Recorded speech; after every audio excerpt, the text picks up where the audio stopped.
কথায় আছে না, অনেক ভালোর মধ্যে একটা খারাপ পুরো ভালোটাকে নষ্ট করে দিতে পারে।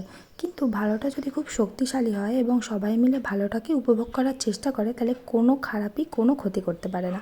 Hello everyone, welcome back to another video. এই কথাটা বললাম একটা বিশেষ কারণে। মার্চ মাসের সেকেন্ড উইকে আমাদের বেশ কয়েকটা বিয়ের নিমন্ত্রণ ছিল, তার মধ্যে এটা ছিল আমার এক খুব কাছের আত্মীয় মামার ছেলের রিসেপশন। তো সেখানে আমরা গিয়েছিলাম। আমার বাপের বাড়ি শ্বশুরবাড়ি দু তরফেরই আত্মীয় হয় মামা। তো সেখানে তো আমরা সবাই মিলে গিয়েছিলাম। আর সেদিনকার সকাল থেকে ওয়েদারটা বেশ ভালো ছিল, সুন্দর ওয়েদার ছিল। বাট সন্ধ্যের পর নেমে যায় মুষলধারা বৃষ্টি, প্রায় 2 ঘন্টা মতো বৃষ্টি হয়, আর যার ফলে এই অবস্থা।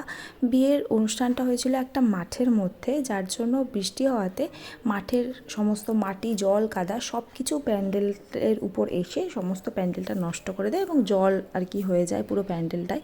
তো আমি কিছু কিছু ভিডিও তোমাদের সাথে শেয়ার করেছি। খুব ভালোভাবে ভিডিও আমি করতে পারিনি, কারণ জল কাদায় শাড়ি সামলে, বাচ্চা সামলে ভিডিও করাটা খুব একটা সহজ বিষয় ছিল না। তার মধ্যে আমি তোমাদের সাথে কিছু কিছু শেয়ার করেছি। আর আমরা ভীষণ আনন্দ করেছি, মজা করেছি, খুব ভালো খাওয়া দাওয়া হয়েছে, সবার সাথে দেখা হয়েছে, কথা হয়েছে, সব কিছু মিলে ভীষণ আনন্দ করেছি। তাই জন্যই তোমাদেরকে বললাম যে ভালোটা যদি সবাই মিলে উপভোগ করি না, তাহলে কোনো খারাপ কিন্তু নষ্ট করতে পারে না। যাই হোক, সেদিনকার বিয়েবাড়িতে কী কী খাওয়া দাওয়া করেছি সেটা অবশ্যই তোমাদের সাথে শেয়ার করবো। তার আগে তোমাদের এই ভিডিওটা যদি ভালো লেগে থাকে, অবশ্যই লাইক, শেয়ার, সাবস্ক্রাইব করে দিও। আজকের মতো টাটা, সবাই ভালো থেকো, সুস্থ থেকো, দেখা হবে নতুন ভিডিওতে। বাই।